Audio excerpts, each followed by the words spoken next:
Assalamualaikum warahmatullahi wabarakatuh. Halo Sobat Hukum, perkenalkan nama saya Dama Rizkia dari Sekolah Tinggi Habaring Hurung Sampit Ilmu Hukum. Di sini saya ingin membacakan hasil rangkuman saya dari bab 1 sampai bab 5. Istilah administrasi negara berasal dari bahasa Latin yaitu administrator, yang artinya adalah setiap penyusunan keterangan yang dilakukan secara tertulis dan sistematis dengan maksud mendapatkan suatu ikhtisar. Keterangan itu dalam keseluruhan dan dalam hubungannya satu dengan yang lain. Arti administrasi negara: 1. Sebagai aparatur negara, aparatur pemerintah, atau instansi politik kenegaraan, artinya meliputi organ yang berada di bawah pemerintah, mulai dari presiden, menteri, termasuk gubernur, bupati atau wali kota, semua organ yang menjalankan administrasi negara. 2. Sebagai fungsi atau sebagai aktivitas, yakni sebagai kegiatan pengurusan kepentingan negara. 3. Sebagai proses teknis penyelenggaraan peraturan perundang-undangan, artinya meliputi sebagai tindakan aparatur negara dalam menjalankan peraturan perundang-undangan. Hukum administrasi negara diartikan juga sebagai hukum yang mengatur hubungan antara administrasi negara dengan warga masyarakat, di mana administrasi negara diberi wewenang untuk melakukan tindakan hukum. Tindakan hukumnya sebagai implementasi dari pelaksanaan tugas suatu pemerintahan. Hukum administrasi umum dan hukum administrasi khusus. Berdasarkan perspektif ilmu hukum administrasi: 1. Hukum administrasi umum berkenan dengan teori-teori dan prinsip-prinsip yang berlaku untuk semua bidang hukum administrasi. 2. Hukum administrasi khusus terkait dengan bidang-bidang tertentu saja, contoh hukum kepegawaian, hukum lingkungan, hukum tata ruang, hukum kesehatan, dan lain-lain. Sumber hukum administrasi negara yaitu: 1. Sumber hukum material, A. Historis, dan B. Filosofis. Isi hukum berasal dari Tuhan, isi hukum berasal dari akal manusia, isi hukum berasal dari kesadaran umum. Sumber hukum formal: peraturan perundangan-undangan atau hukum, administrasi negara secara tertulis, jurisprudensi, praktek administrasi negara yang merupakan hukum kebiasaan, doktrin. Selanjutnya yaitu bab 2, instrumen pemerintahan. A. Umum. Instrumen pemerintahan, alat atau sarana yang digunakan oleh pemerintah administrasi negara dalam melaksanakan tugasnya. B. Wewenang. Konsep wewenang: kedaulatan, kekuasaan, kewewenangan.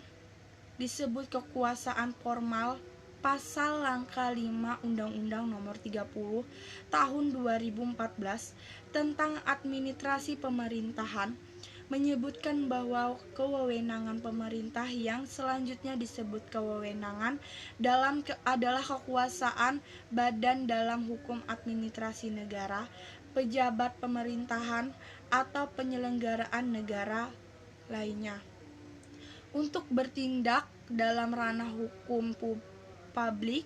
Wewenang secara umum adalah hak untuk melakukan sesuatu atau memerintah orang lain untuk melakukan atau tidak melakukan sesuatu agar mencapai tujuan tertentu. Dalam hukum administrasi negara, wewenang dapat diartikan sebagai kemampuan yang diberikan oleh perundang-undangan yang berlaku dan memiliki akibat hukum yang sah. C. Bentuk-bentuk instrumen pemerintah. 1. Peraturan perundang-undangan. 2. Keputusan tata usaha negara, Katun. 3. Peraturan kebijakan. 4. Rencana, 5. Perizinan. 6. Instrumen hukum perdata. Selanjutnya bab 3. Penegakan hukum administrasi negara. A. Umum. Ten Bergen menyebutkan bahwa instrumen penegakan hukum administrasi negara meliputi 1. Pengawasan. 2. Penegakan sanksi. B. Pengawasan. Berasal dari kata awas yang berarti penjagaan. Pengawasan dalam ilmu administrasi merupakan salah satu unsur dalam kegiatan pengelolaan. G.R. Terry menggunakan istilah kontrol, yaitu control is to determine what is a complaint had, evaluate it, and apply corrective measure of need to ensure result in keeping with the plan. Selanjutnya lebih lanjut lagi yaitu Bagir Mantan menyebutkan bahwa kontrol mengandung dimensi pengawasan berkaitan dengan pembatasan dan pengadilan berkaitan dengan arahan. C. Penegakan sanksi dalam hukum administrasi negara. Menurut P.D. Hasan dan kawan-kawan, dalam hukum administrasi negara, penggunaan sanksi administrasi merupakan penerapan kewenangan pemerintah, di mana kewenangan ini berasal dari aturan hukum administrasi tertulis dan tidak tertulis.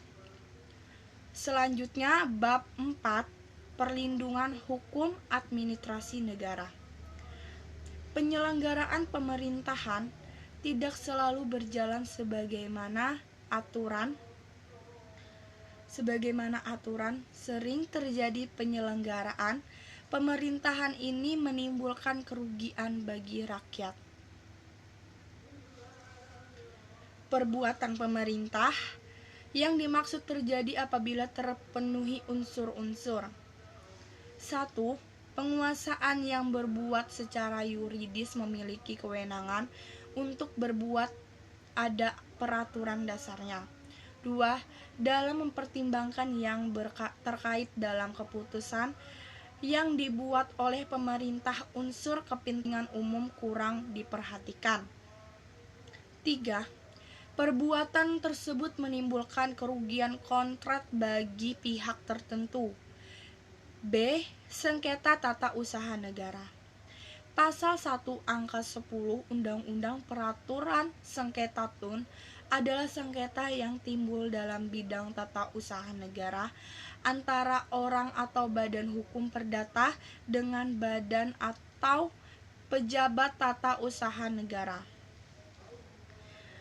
baik dari pusat maupun di daerah, sebagai akibat dikeluarkannya keputusan tata usaha negara, termasuk sengketa kepegawaian berdasarkan peraturan perundang-undang yang berlaku.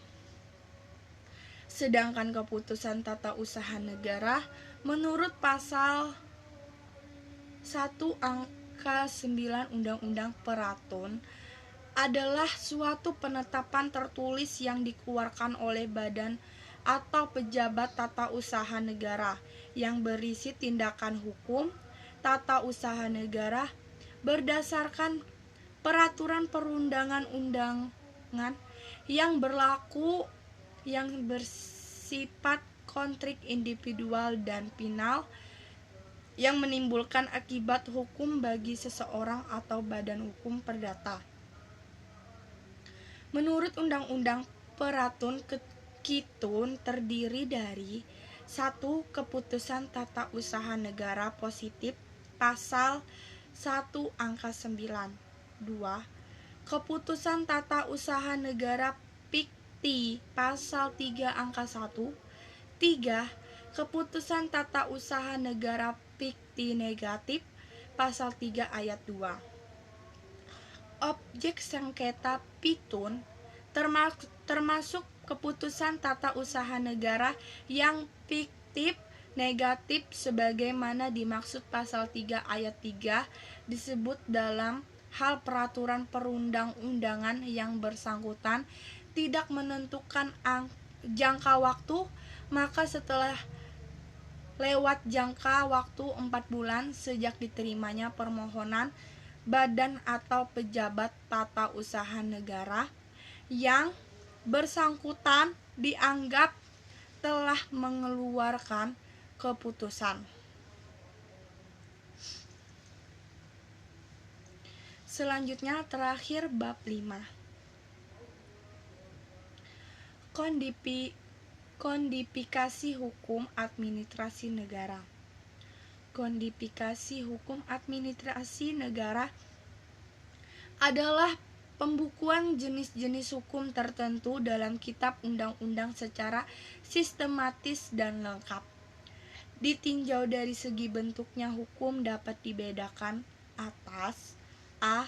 Hukum tertulis, statute law, written law, yaitu hukum yang mengatur yang dicantumkan dalam peraturan-peraturan.